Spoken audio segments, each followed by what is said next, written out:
I'm Bryan, and this is part 2 of Vinyl Collect's X-Men 92. This time around, I'll be trying to include some additional information about collecting X-Men cells. Marvel Girl and Cyclops. The X-Men series did a great job of giving the heroes different looks. I think Jean benefited most from this. We got Phoenix, Dark Phoenix, Hellfire Club, and Marvel Girl. This is something that the artists did not have to do, but it's nice that they did. In my opinion, X-Men cells are one of the best entry points into cell collecting. At auction, they sell between $100 to $300 US. They are a bit pricier as a buy now option or buying directly from a gallery, usually around $350. This will go up depending upon how rare the cell is, which characters are involved, and whether or not it's a master or key cell setup. Continuing my unbalanced collection, Wolverine smashing a Sentinel. I hope to get Storm in the Days of Future Past outfit.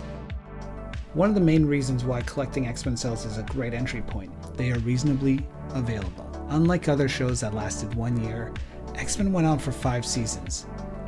Quite a few of them have survived, and the chances of you being able to find one, as well as one with your favorite character, are high. Beast, Sabretooth, and Silver Fox. I recently had the opportunity to get this signed by George Boza. I find it amazing how much of the image did not make the final cartoon. If you notice, Beast's eyes are also blue in this. It's an extra detail they didn't have to do. X-Men tried to recreate the aesthetics of the comic book series of the 90s, so the cells look fabulous. You'll often get multi-tones, colored outlines, great poses with shading, features that you usually don't find in an animated show, but rather in an animated film.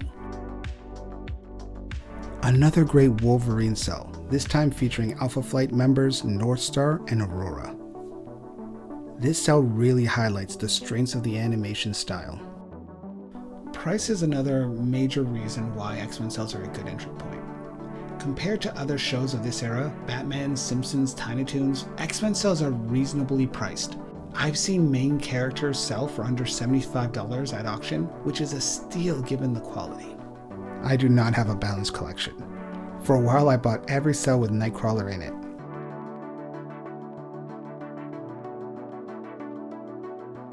I've seen a few different COAs in my collecting, some from Van Eden, Marvel, Pop King, a few others, but it's not uncommon to find a cell with no COA. This Gambit cell breaks my heart. It was damaged during shipping. I still think it's one of the best cells from this series I own. Some of the common things you can find on X-Men cells are traces of paper stuck on the backside. I've seen it in white and yellow, as well as I mentioned in my previous video of X-Men cells. Sometimes you'll get a layer of black behind the cell. You might come across laser background or matching backgrounds. Usually that means you are getting a scan which is printed by a laser of the background that matches your cell, but this is not an original. The seller probably sold the original, never had it, or it has been lost.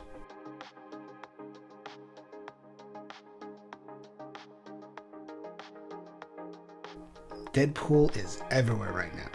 It's crazy to think that Deadpool only had a few frames in this entire series. Had this show been made now, he probably would have been a regular cast member. It's amazing that I have one of the handful of cells of his that exist. Jubilee and Nightcrawler. In terms of value and investment, I've never really collected to make a return. I can say that the general price of X-Men cells are stable, but have seen a bit of a spike since the release of X-Men 97. Most people want to know where to buy. If you're looking for auction, eBay's probably the best. There are a few other auction sites, but they usually don't have a regular supply of X-Men cells. Often online sellers will have a lot and sell them off, so you might get multiple chances at maybe not the cell you want, but something from that scene. One of the great things that has happened as a result of the X-Men 97 release is a renewed interest in the X-Men animated show. A lot of the original cast has started to make promotional appearances, which is great if you're looking to get signatures. Recently I had the pleasure of getting one of my favorite cells signed by Adrian Huff and Allison Court. As I mentioned before, there are galleries that have animation cells for sale, They tend to be a little bit higher priced than the auctions, which makes sense since the additional cost of having a gallery and a storefront. All of the cells I have purchased have been Acme punched, most if not all on 12F cell paper. Wide shots have been created by placing multiple 12F cells next to each other. Let's end this with a bang. Wolverine, Nightcrawler, and Rogue autographed. This is my prized X-Men cell. It's a panning shot on original background, and it's amazing. I hate to pick favorites, but this is my crown jewel. I bought it via catalog auction, and it was probably the most expensive cell I had ever bought at the time. And I feel like this is a great way to cap off this look into my X-Men animated series collection. Thanks for joining me. My name is Bryan, and this was Vinyl Collects.